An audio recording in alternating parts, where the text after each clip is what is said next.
Welcome to our channel. Friends, आज आपण पाहणार आहोत मुंबई उच्च न्यायालयाचा महत्त्वपूर्ण निर्णय.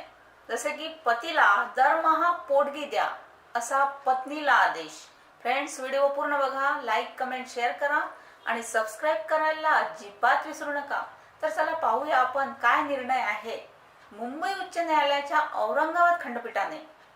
नांदेड येथील एक घटना आहे. नांदेड येथील एका कनिष्ठ न्यायालयाने दिलेल्या 2 आदेशांवर शिक्कामोर्तब केला आहे, ज्यामध्ये एक महिला शाळेतील शिक्षिकेने तिच्या विभक्त पतीला इंटरिम मेंटेनन्स मीन्स अंतरिम मासिक भत्ता म्हणून 3000 रुपये पोटगी देण्याचे निर्देश दिले होते.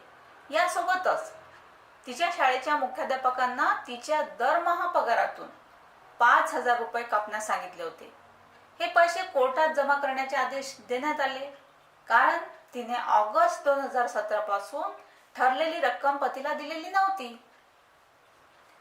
आता मान्य उच्च न्यायालयाच्या न्यायमूर्ती यांनी कनिष्ठ न्यायालयाच्या आदेशाविरुद्ध महिला शिक्षिकेने दाखल केलेली याचिका फेटाळताना हिंदू विवाह कायदा 1955च्या कलम 25 म्हणजे सेक्शन 25 तसेच सर्वोच्च न्यायालयाच्या वेळोवेळी दिलेल्या निर्णयांचा हवाला दिला.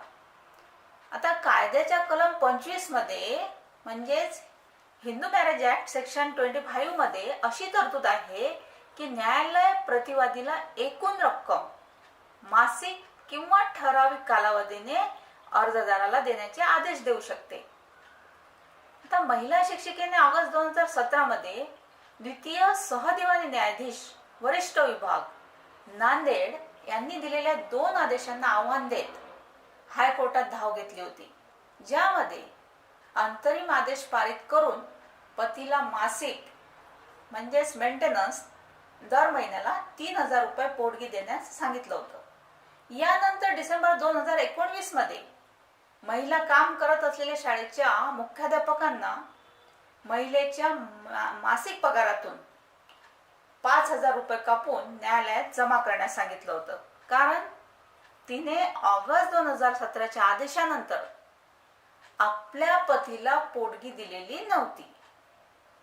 तर महिलेने असा दावा केला की एप्रिल 1992 मध्ये लग्नानंतर ती तिच्या पतीपासून वेगळी झाली आणि जानेवारी 2015 मध्ये घटस्फोटाचा हुकूम काढला.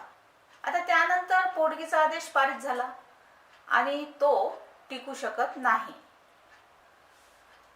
आता मान्य न्यायमूर्ती यांनी कायद्याच्या कलम 24 आणि 25 म्हणजे सेक्शन 24 आणि सेक्शन 25 चा हवाला देताना निर्णय दिला की दोन्ही तरतुदींचं एकत्रित वाचन केल्यास हे दिसून येईल की 1955च्या हिंदू विवाह कायद्यातील म्हणजे हिंदू मॅरेज ऍक्ट नुसार दोन्ही सेक्शन जे आहेत 24, 25 या कलमांनुसार तरतुदी सक्षम करत आहेत. तसंच ते गरीब पतीला पोटगी मागण्याचा अधिकार देतात. हा महत्वाचा निर्णय आहे फ्रेंड्स. लक्षात ठेवा की गरीब पतीला पोटगी मागण्याचा अधिकार देतात.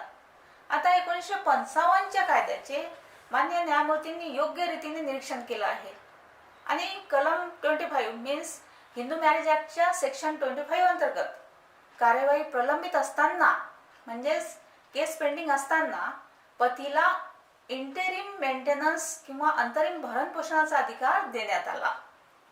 तर फ्रेंड्स, हा होता मुंबई हायकोर्टाचा महत्त्वपूर्ण निर्णय. थँक्यू.